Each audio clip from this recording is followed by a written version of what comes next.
Charles Damblin, directeur général de la Chambre française de commerce et d'industrie du Maroc. Donc nous sommes aujourd'hui sur l'Aïoun, nous sommes arrivés hier pour pouvoir visiter la communauté d'affaires que fédère la CFCIM. Pour rappel, donc la Chambre est présente sur l'Aïoun, sur la région de l'Aïoun depuis 2017. Donc il est important pour nous d'aller au contact de notre communauté d'affaires, des entreprises, des entrepreneurs, des coopératives comme Siamza. Voilà, donc notre idée c'est de pouvoir prendre de l'information et voir comment la CFCM va pouvoir contribuer, aider les entreprises dans leur développement économique. Nous avons pu rencontrer d'autres entreprises qui aimeraient exporter vers la France, aussi c'est le cas de CPK. Donc nous sommes là pour sonder, comprendre, vraiment bien sentir la demande. Et nous sommes donc à la disposition de toute la communauté d'affaires à travers notre chargé d'affaires à la délégation de l'Aïoun que représente Mimouna Tolba. ميمونة طلبة قائمة بأعمال غرفة التجارة الفرنسية جهة العيون الساقية الحمراء. احنا اليوم جينا نزوروا تعاونيات الكرامة بريسكا اللي هي واحدة من التعاونيات المنخرطة معنا حنايا، واللي دائما في سياستنا حنايا ديال المواكبة ديال الشركات المنخرطة. نحاولوا ما أمكن أننا نعاونهم سواء بلو ريزو يعني بالشبكة، سواء بالاكسبرتيز، سواء بالمويان ديالنا. دونك هذه الزيارة جات في هذا الإطار. نتمنى إن شاء الله تكون نقطة انطلاقة لياسر من الشراكات إن شاء الله وياسر من. بسم الله الرحمن الرحيم. حمزة التومي رئيس تعاونية الكرامة بريسكا لتسويق المنتوجات البحرية. تم بفضل من الله اليوم لقاء تواصلي يجمعنا مع المدير العام لغرفة التجارة والصناعة الفرنسية هون بالمغرب. كانت عنده زيارة هون المقر الاجتماعي الكاين بمدينة العيون. هذا اللقاء التواصلي تخلوا مجموعة من النقاط اللي هي مشتركة بيننا نحن كتعاونية تسوق منتوجات البحرية، وكذلك تعريف التعاونية وأهدافها.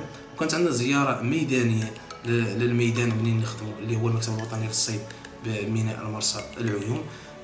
كذلك عرفوا البنية التحتية والتطور اللي عرفوا هذا القطاع، وخاصة تسويق المنتوجات. أكيد بلاتي ياك هو عنده ان بيزوان هو غيكون عارف لو بيزوان ديالو. اي ولكن ظروف واجواء العمل داخل هذه المنشاه اللي نفتخر بها.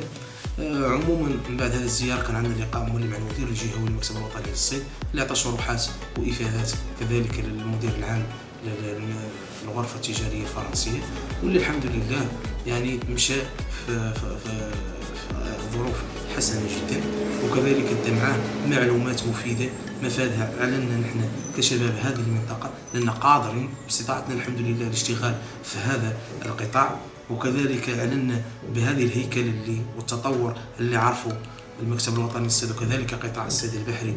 وبفضل هذه الشراكه اللي ربطت تعاونيه الكرامه بيسكا مع قطاع الصيد البحري ومكتب الصيد البحري وتمويلهم ان في مشروعنا اللي هو عباره عن تسويق المنتوجات البحريه.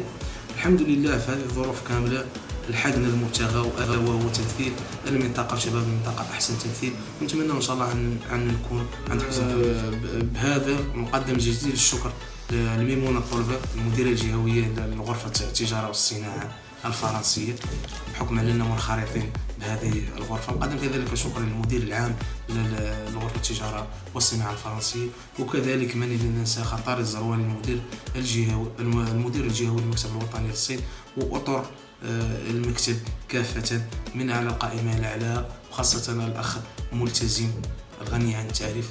وكنشكر كذلك الإخوة اللي رافقونا في هذه الجولة التواصلية والتعريف ظروف عمل تعاونية الكرامة بيسكا. وتحياتي. والصلاة والسلام على رسول الله. حمو ياسين أمين المال تعاون الكرامة بيسكا. اليوم كان لقاء تواصلي مع الغرفة التجارية الفرنسية بحكم انخراطنا معهم، ونشكر السيد المدير العام للغرفة وكذلك المديرية الجهوية والجميع المنخرطين والأعضاء اللي ساهم في إنجاح هذا التواصل.